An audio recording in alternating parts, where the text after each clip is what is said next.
Julia Clark had always known that her family's land was more than just property. It was history, legacy, and the last remaining piece of something that had once stretched for miles, a testament to the resilience of generations before her. The farm had been in her family for 150 years, surviving economic crashes, droughts, and even the encroaching urban sprawl that had swallowed up so many of the surrounding properties. When her parents passed, there had been no hesitation. The farm was hers to protect, hers to keep alive, no matter how much the world outside its borders changed. She had fought to maintain it, investing everything she had into modernizing some aspects while fiercely preserving others. The old wooden house, though restored, still bore the original beams that her great-great-grandfather had installed.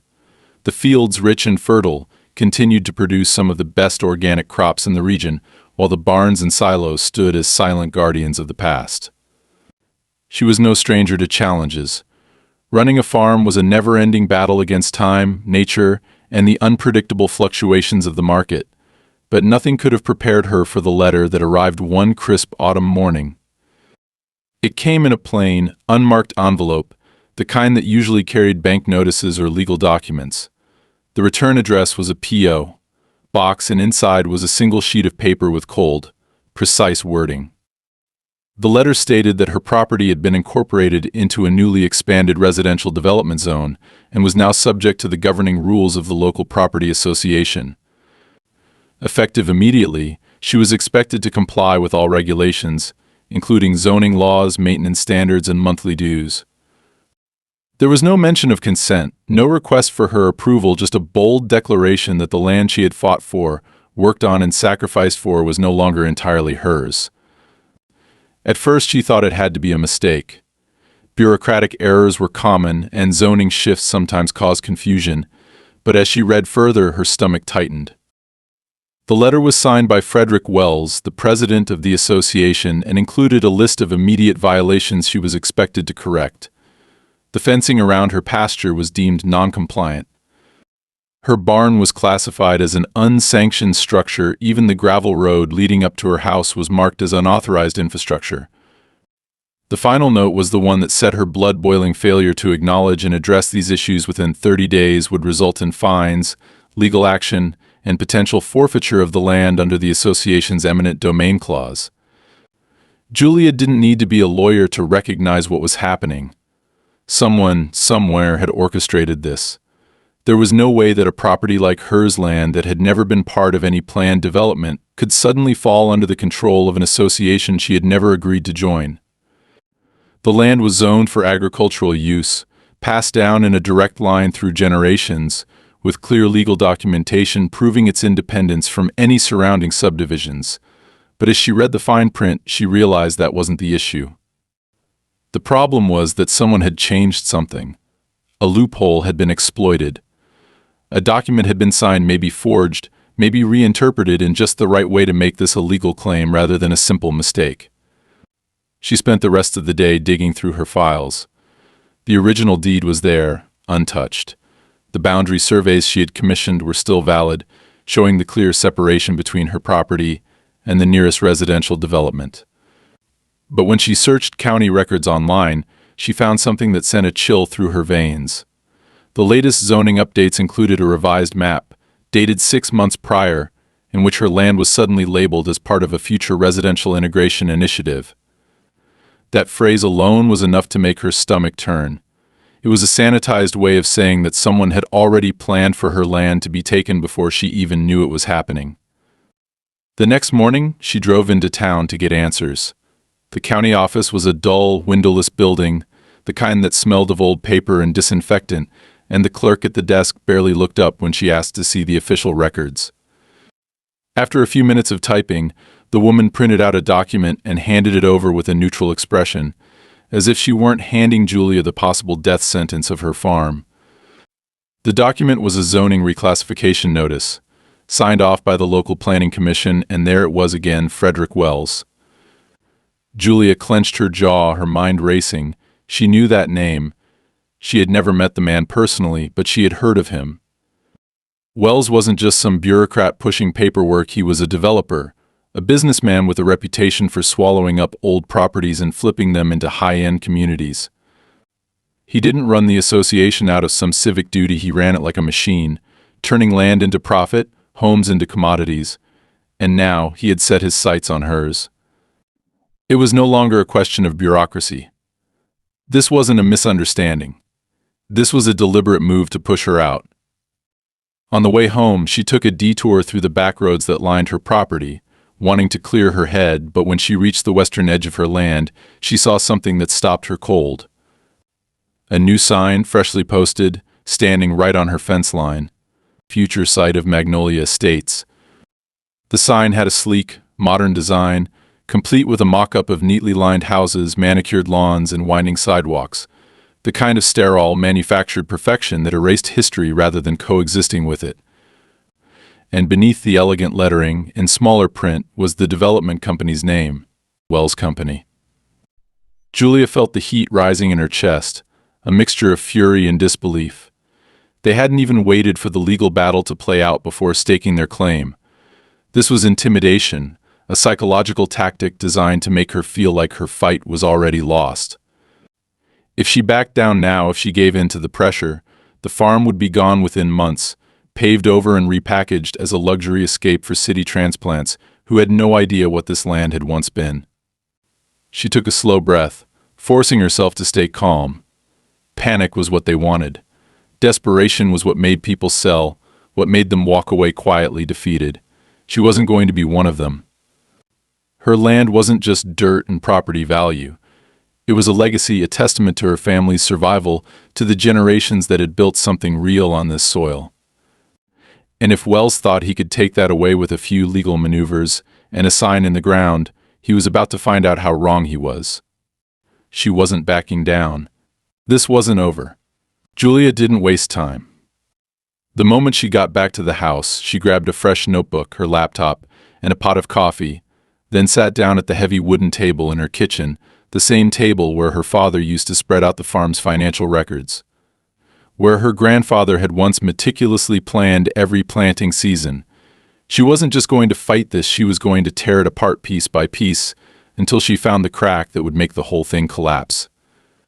She started with the basics: every document, every land record, every survey that had ever been done on the farm. The zoning laws were supposed to protect agricultural land from being forcibly incorporated into residential development, but what she had seen at the county office suggested that someone had already rewritten the rules in their favor. She needed help, but she also needed to be smart about who she trusted. The lawyer she had worked with before had suddenly stopped answering her calls, and she couldn't shake the feeling that someone had gotten to him first. If Wells had the kind of pull to make that happen, she had to assume he had friends in all the right places, and that meant she couldn't rely on anyone from within the county. She spent hours digging through old contacts, searching for a legal firm that wasn't connected to the local power structure, and finally found someone, a land use attorney named Elliot Grant, based 2 counties over. He had a reputation for taking on impossible cases and winning, and more importantly, he wasn't tied to anyone in Wells's network. When she called, she expected a receptionist, maybe a scheduling assistant, who would tell her they were booked out for months. Instead, Elliot himself picked up, his voice calm and deliberate, the kind of man who never sounded rushed. She explained everything: how the zoning had suddenly changed, how the association had claimed her land, how the development sign had gone up before she'd even had a chance to fight back. He listened without interrupting, then asked for the parcel number and said he'd pull the records himself. That was a good sign. Most lawyers would have asked for a retainer before even touching a case, but Elliot sounded more interested in the facts than the fee. "I'll call you back," he said before hanging up, and Julia found herself gripping the phone a little too tightly, as if holding onto the last real lifeline she had left. The next morning she woke to a strange silence.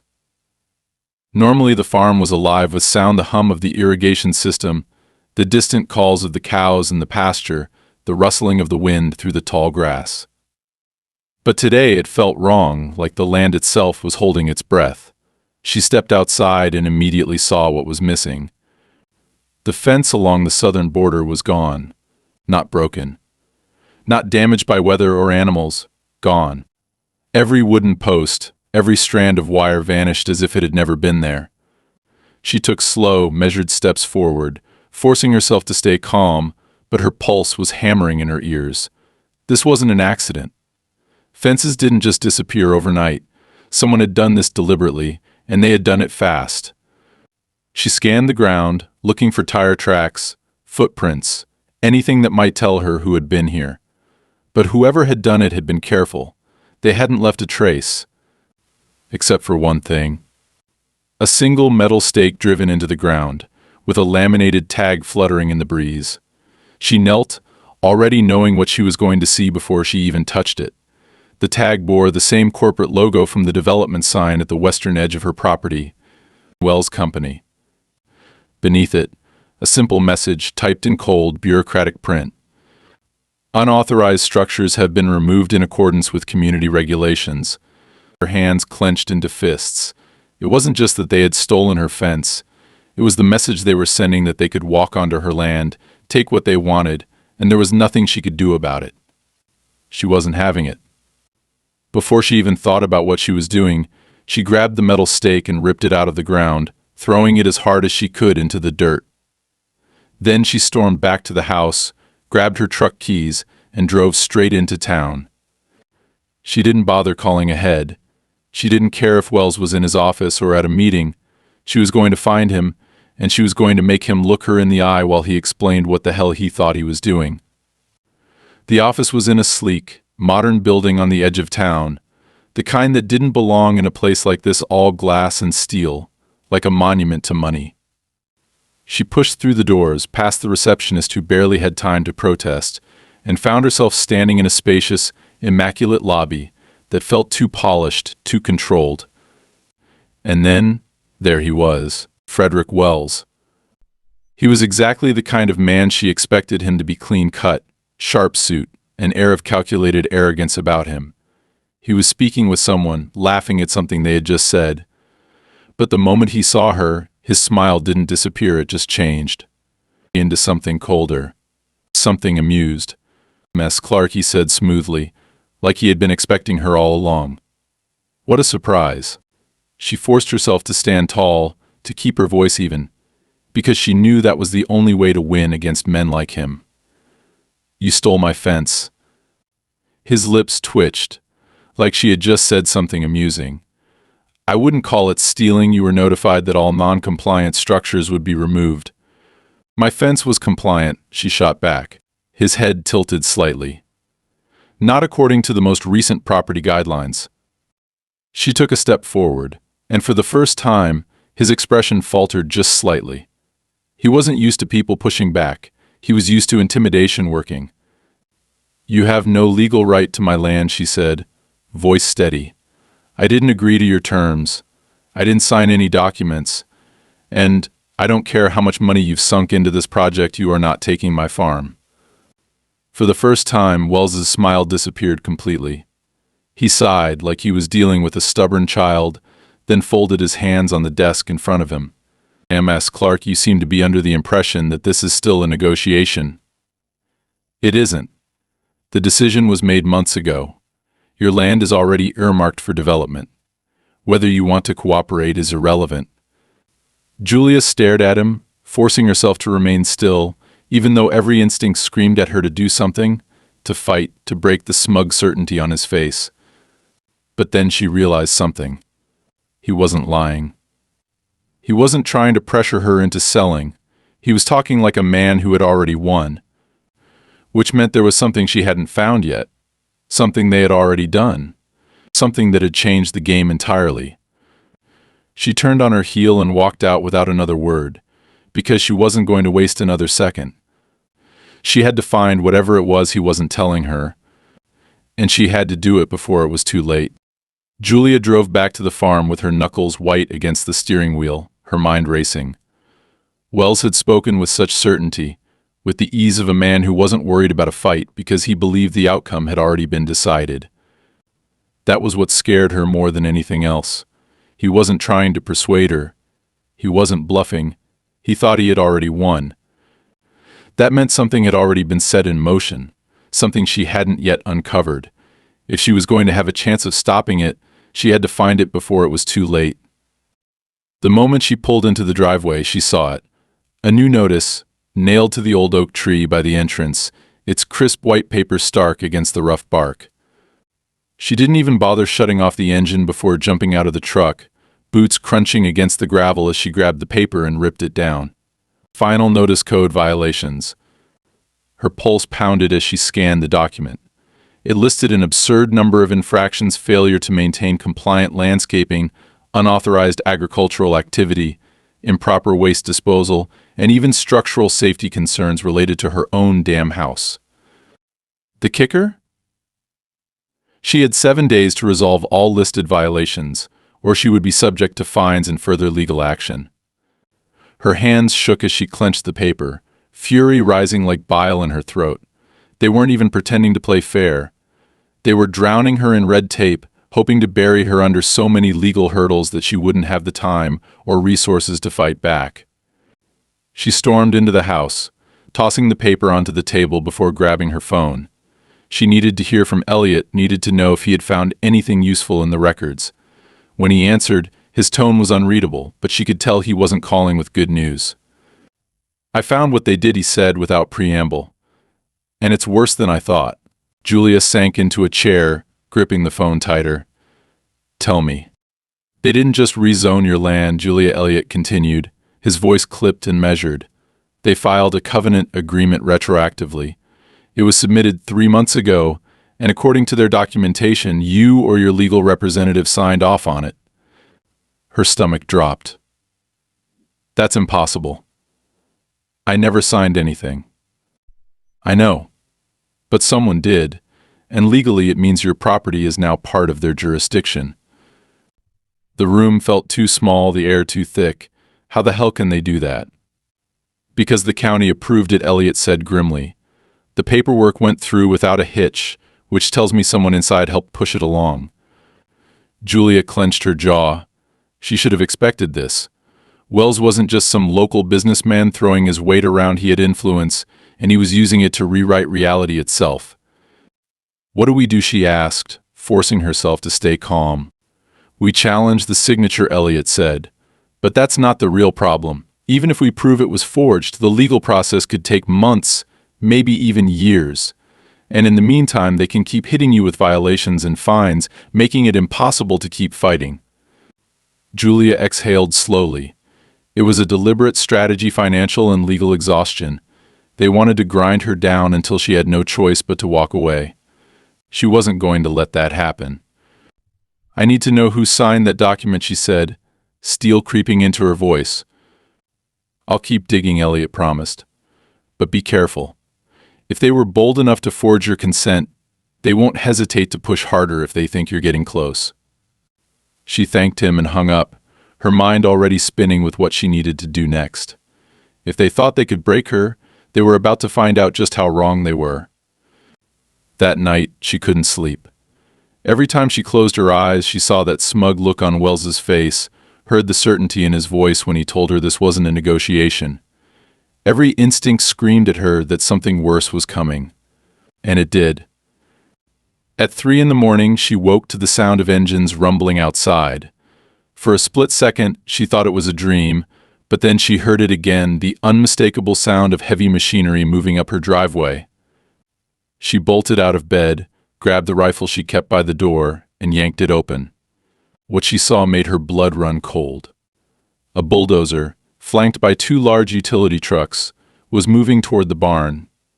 The headlights cut through the darkness, casting long shadows across the field.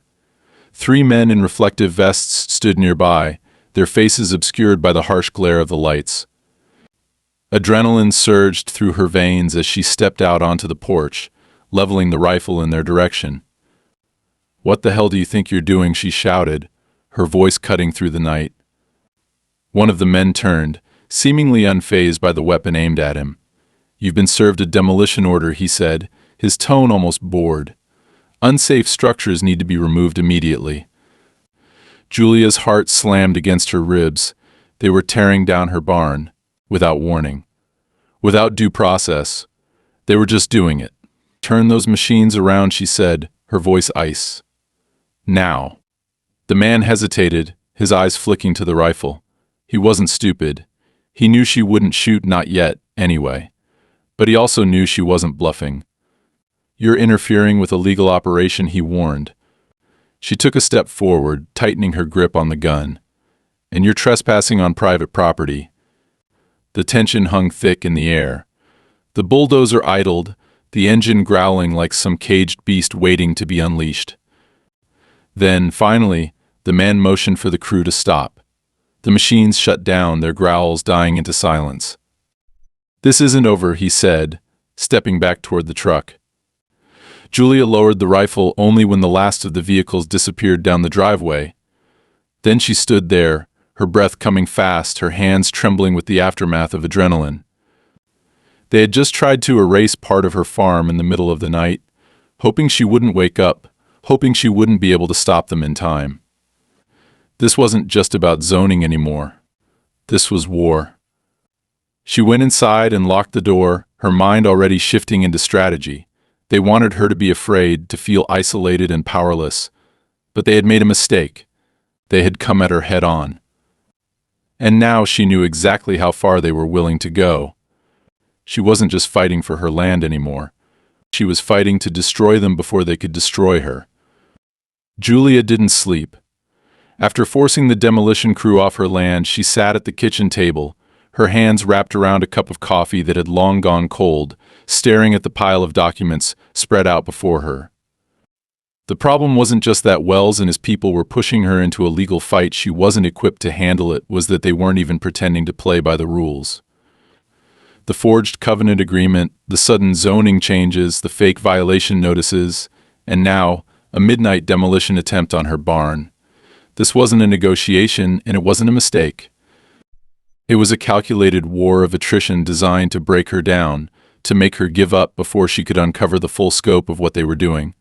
She needed to strike back, and she needed to do it fast. By dawn, she had a plan. The first step was getting out of the county physically and legally. Wells had leverage here, connections in the local offices, probably even judges in his pocket. She needed someone beyond his reach, someone with enough power to challenge him at a higher level. Elliot had already proved himself reliable, but this was bigger than just zoning law now. She needed a litigator, someone aggressive, someone who knew how to tear apart a corrupt system. She spent the next few hours on the phone, calling every high-profile law firm within 100 miles. Most of them were hesitant the moment she mentioned land disputes and development contracts. It was an ugly, expensive legal mess that could drag on for years. But finally, she found one that was willing to listen. Adam Corwin, a corporate lawyer who had spent years fighting against predatory developers, agreed to meet her that afternoon. Before heading out, she made one last sweep of the property, making sure nothing had been tampered with overnight. The fence was still gone, the metal stake she had ripped out yesterday now lying forgotten in the dirt. The barn was intact, though the tire tracks from the demolition crew still carved deep into the soil. But something felt off, like the land itself was holding its breath. Then she noticed it. A small black box, barely larger than her palm, tucked beneath one of the porch steps. At first she thought it was just a piece of debris, something left behind by accident. But when she picked it up and turned it over, her breath caught in her throat. It was a GPS tracker. Someone had been monitoring her movements. A chill ran down her spine. This wasn't just about paperwork anymore. They were watching her, tracking her. How long had it been there? How many times had she left the house, driven into town, made phone calls, all while they knew exactly where she was and what she was doing? She gritted her teeth, gripping the device so tightly her knuckles turned white. They wanted her scared. They wanted her to feel hunted. She wasn't going to give them the satisfaction. Instead of throwing it away, she took it inside, wrapped it in foil to block the signal, and dropped it into the mailbox at the end of her driveway.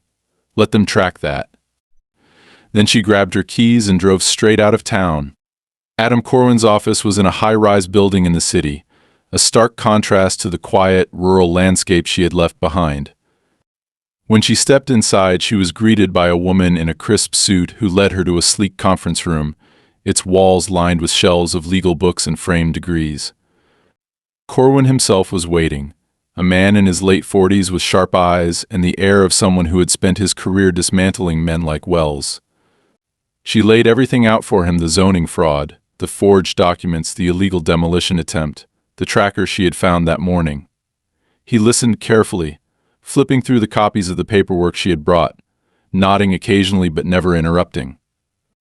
When she finished, he leaned back in his chair, fingers steepled, and let out a slow breath. "You weren't wrong to come to me," he said finally. "This isn't just a land grab, it's an organized operation, and if they're confident enough to fake legal documents and send demolition crews in the middle of the night, it means they believe no one can stop them." She folded her arms. "Can you?" His mouth twitched in something that wasn't quite a smile. "Legally? Yes, but it's going to take time, and from what you've told me, time isn't something they're willing to give you." Julia exhaled sharply. That was the problem. She didn't have months or years to wait for a court battle to drag out. If Wells had his way, they'd bulldoze her house before she even got a hearing date. Corwin tapped a finger against the table. "We need leverage. Something that forces them to back off before this ever reaches trial." Julia hesitated, then pulled out her phone. She had taken photos of every single forged document, of the demolition crew, of the sign they had planted announcing the future development. She slid the phone across the table. "Start here." He scrolled through the images, nodding slowly. "This helps. But I need more. I need to know what they're planning, who else is involved. A project of this scale isn't something Wells is running on his own." Julia clenched her jaw. That was the missing piece. Who else was behind this? As if reading her mind, Corwin leaned forward. "There's always a money trail. You find out who's bankrolling this project and we'll have a real shot at stopping it before it's too late." She left the office with a clearer plan, but also a heavier weight on her shoulders. This wasn't just about legal strategy anymore. She had to dig deeper, had to uncover what Wells was hiding before he buried her farm beneath a layer of legal technicalities and construction crews. By the time she got back to the house, the sun was setting, casting long shadows over the fields. She stepped out of the truck, expecting the same eerie silence she had felt that morning. But this time, there was something else. A car. A black sedan, parked just far enough from the house to seem casual, but close enough to be watching. Her hands tightened into fists. She walked straight toward it, her boots kicking up dust as she approached. The windows were tinted, the engine still idling. Whoever was inside didn't move, didn't acknowledge her presence. She stopped a few feet away, staring at the dark glass, her pulse hammering. Then the car slowly reversed, backing away down the driveway before turning onto the main road and disappearing into the night. Julia stood there for a long moment, her heart pounding. They weren't just watching her movements now. They wanted her to know they were watching. This wasn't about legal threats anymore. It was about control, and they were letting her know just how little of it she had left. She turned back to the house, her mind already racing ahead. She had to move faster. She had to hit harder. Because now this wasn't just about saving the farm. This was about survival. Julia didn't sleep. She sat by the window, a loaded shotgun resting against the wall beside her.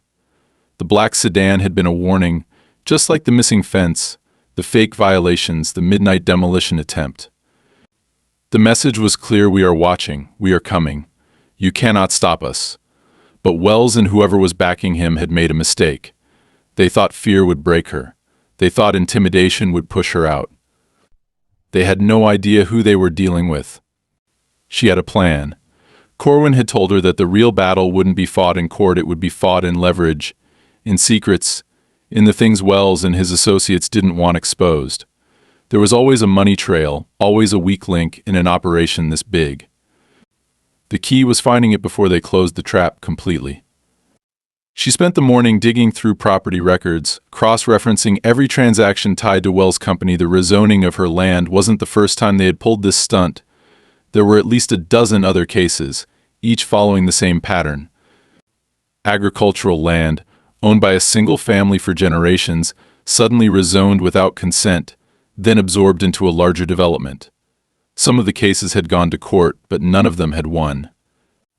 Every single one ended the same way the original owners left. The land was cleared, and construction began within months. She called Corwin. I found something. This isn't just about my farm, they've done this before, and every case ended the same way. I was afraid of that. Any patterns in who fought back? Most of them settled. A few took it to court, but they lost. There's only one case that didn't make it to trial. She hesitated before reading the name aloud. Daniel Mercer. Corwin was silent. Then Mercer's dead. Her breath caught. What? Car accident. His family dropped the case a month after his death. She pulled up the case details, skimming through the timeline. Mercer had filed a lawsuit against Wells Company, challenging the forced rezoning of his family's land. His claim was strong, stronger than hers. Even he had uncovered evidence of bribes paid to county officials, signatures forged on documents. He had enough to blow the entire operation apart. Then, 2 weeks before his first court hearing, he crashed his truck into a ravine. The police ruled it an accident. The case was dropped. Julia closed her eyes. Coincidence or not, Mercer had been the only one with a real shot at stopping Wells, and now he was dead. Julia, you need to be careful. If they think you're getting too close, I know. I'm not stopping. She hung up. The others had given up, had walked away before they could end up like him. But she wasn't like them. That night, she set up cameras around the farm. Not cheap security system cameras, but high-range motion-activated ones, the kind used for tracking wildlife. She placed them at the driveway, the fence line, the back pastures. If anyone came near her land again, she would know about it. Her phone buzzed. She was up in an instant, grabbing the shotgun and checking the camera feed. The driveway camera had been triggered. The screen showed 2 figures standing at the end of her property, just outside the range of the floodlights. They weren't wearing uniforms, weren't construction workers or city inspectors. Just 2 men in dark clothing watching her house. She moved to the window. She couldn't make out their faces, but she didn't need to. They weren't there to talk. She stepped onto the porch, leveling the shotgun across her arms, making sure they could see it. Neither of them moved. For almost a full minute, they just stood there. Then, without a word, they turned and walked back to the road, disappearing into the darkness. This was different from the bulldozer, from the black sedan, from the legal threats. This was personal. She drove straight to the county office. She had no intention of filing another complaint, of demanding answers from bureaucrats who had already been bought and paid for. She was looking for something else: records, names, anything that could tell her who had signed off on the zoning changes, who had pushed the approval through. She spent hours combing through records, requesting copies, highlighting inconsistencies. Then, buried deep in the archives, she found it. A wire transfer receipt dated 6 months ago. A payment of $250,000 made to a private account registered under a shell corporation. The sender? The Wells Company. The recipient? Mark Ellison. She didn't recognize the name at first. Then she pulled up county employee records. Mark Ellison was the head of zoning and land use development. The man who had personally signed off on every zoning reclassification Wells had ever pushed through. Her hands shook as she copied the document. This was it. The proof. The smoking gun. The reason they had forged her signature instead of waiting for her to sell. She owned land they couldn't legally take, so they had bought the man who could change the law. She got back to the farm. The front door of her house was open. A sick, cold dread curled in her stomach. She stepped out slowly. The camera should have caught this. Her alarms should have gone off. She moved carefully, the weight of the revolver at her hip grounding her. The kitchen was untouched. The hallway normal. Then she reached her office. The desk drawers were open, papers scattered across the floor. They had been looking for something. The receipts. The proof. She turned back toward the door, her breath steady. They had been inside her house. This wasn't a warning anymore. This was a message, and Julia Clark had no intention of ignoring it. Julia stood in the wreckage of her office, breathing slowly through her nose to keep the fury from clouding her judgment. Her papers were scattered, drawers overturned, but whoever had been here hadn't been reckless. They weren't trying to destroy, they were looking for something specific. They had gone through the folders neatly, methodically, as if they had all the time in the world. The message was clear. They weren't afraid of breaking in, and they weren't afraid of her knowing it. They wanted her to feel helpless. She clenched her jaw. They had underestimated her again. The cameras. She grabbed her laptop, pulling up the feeds from the night before. The front porch, the driveway, the pastures, nothing. The cameras had been online recording, but the timestamps showed a 2-hour gap in the footage. Someone had killed the signal before breaking in. She called Corwin. They were inside my house. His voice was sharp. What? They wiped my security feed and went through my office. They were looking for the documents I found. A pause. Then, cold and direct, did they find them? No, she had been careful. The originals were hidden away, and she had sent scanned copies to Corwin the moment she got them. Then we move now, Corwin said. I'm filing the lawsuit today. They won't have time to react. If we get this in front of the right judge, we can freeze all land transfers tied to Wells' company before they can make their next move. Do it. She closed her laptop, already grabbing her keys. I'm heading back to town. She drove fast, hands tight on the wheel. They had been careful up until now, pushing her, pressuring her, but not directly attacking. That had changed. They had crossed a line, and she wasn't about to wait for them to do it again. She parked outside Corwin's office and took the stairs 2 at a time, pushing open the door without knocking. He was already on the phone, talking in clipped, efficient sentences, his desk covered in files and legal briefs. He hung up as she entered, tossing a thick folder onto the table. It's done. The suit is filed, and I requested an immediate injunction. If it's granted, they won't be able to touch your land until the case is resolved. That's not going to stop them, she said. No, Corwin agreed. But it's going to slow them down, and if they make one more move, it'll be enough to prove criminal intent. That's what we need to bring in federal investigators. She exhaled, forcing herself to think ahead. What about Ellison? Corwin's eyes darkened. I made some calls. He resigned this morning. Her stomach twisted. Because he knew we were onto him. Because someone told him to get out before the investigation reached him. Corwin leaned forward. He's not the end of this, Julia. He's just a pawn. Wells isn't doing this alone. There's someone above him. Someone with enough pull to shut this down before it gets worse. Julia didn't hesitate. Then we go after them next. Corwin studied her for a long moment, then nodded. I'll start digging. She left the office feeling something close to relief for the first time in weeks. They weren't winning yet, but for the first time, Wells and his people weren't in complete control. That illusion shattered when she got back to the farm. She saw the smoke before she turned onto the driveway. A thin, dark plume curling into the sky, rising from the far end of her property. She floored the gas pedal, the truck skidding on the dirt road as she rounded the final bend. The barn was on fire. The old wood had caught fast, flames tearing through the structure, licking at the sky as the heat warped the metal roof. The animals were safe. She had moved them the night before, knowing things were escalating, but the fire wasn't about that. This was punishment. She jumped out of the truck, grabbing the fire extinguisher from the bed, but she already knew it was useless. The blaze was too far gone. By the time the fire department arrived, there would be nothing left.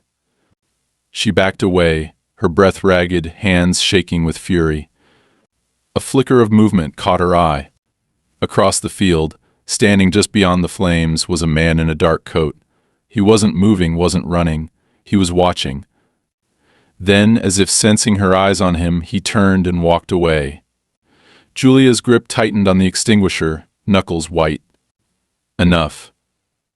The fire burned for an hour before the fire department arrived. They asked the usual questions. No, she hadn't seen who started it.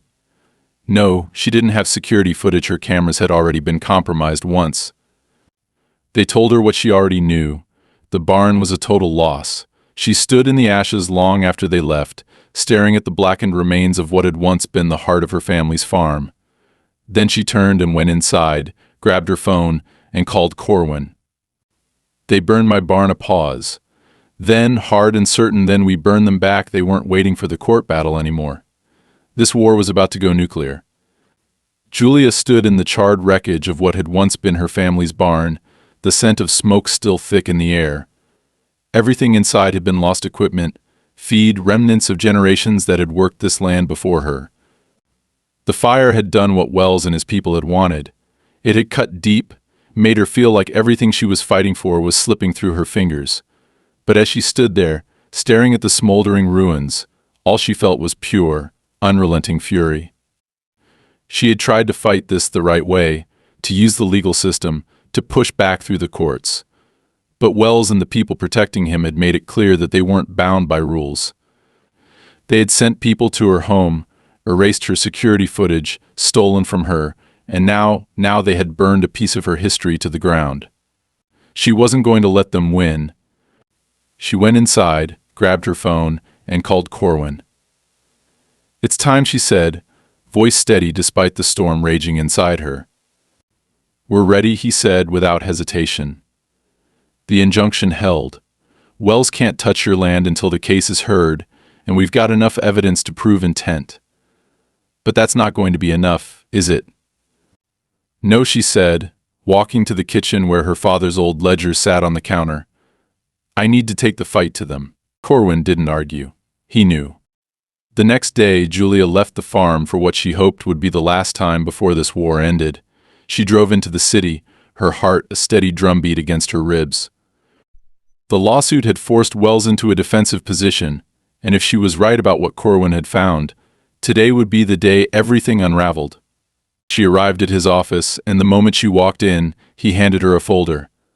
"This is it," he said. "The direct link between Wells and the real power behind this." She flipped it open and felt the final piece fall into place. The documents weren't just bank statements or wire transfers. They were internal memos, signed agreements between Wells and a holding company based out of New York.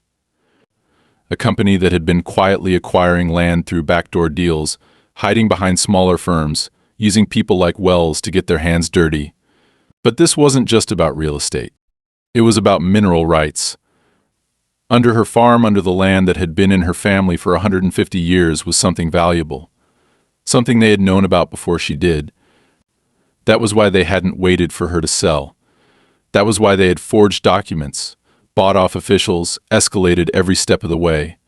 They had already sold off the future of her land before she even knew it was happening. Julia closed the folder, fingers gripping the edge. "They think they've already won." "They do," Corwin said. "But they don't know what's coming." She looked at him, nodding once. "Let's show them." Corwin had already set the trap. He had leaked the documents to the state attorney general's office, and by now the right people were looking at them. The lawsuit was one thing. This was something else entirely. By the time she arrived back in town, the dominoes had already started to fall. She parked across the street from Wells's office and walked straight inside. The receptionist barely had time to react before she pushed past, throwing the door to his office open. Wells was on the phone, his face pale, his usual arrogance stripped away. He looked up, eyes flashing with something between rage and desperation. "What the hell are you doing here?" She dropped the folder onto his desk. "You lost," she said. He opened it, eyes scanning the pages, and for the first time since this had started, she saw real fear. The door behind her opened, and Corwin stepped inside, followed by two men in suits. State investigators. "This is harassment," Wells snarled, rising to his feet. "You have no idea who you're messing with." Corwin only smiled. "Oh, I think we do." One of the investigators stepped forward. "Frederick Wells, you're under investigation for fraud, conspiracy to commit forgery, and illegal land transfers." Julia watched as the reality of what was happening sank in. Wells's mouth opened, then closed. His hands clenched at his sides. He had spent months, maybe years, believing himself untouchable. Not anymore.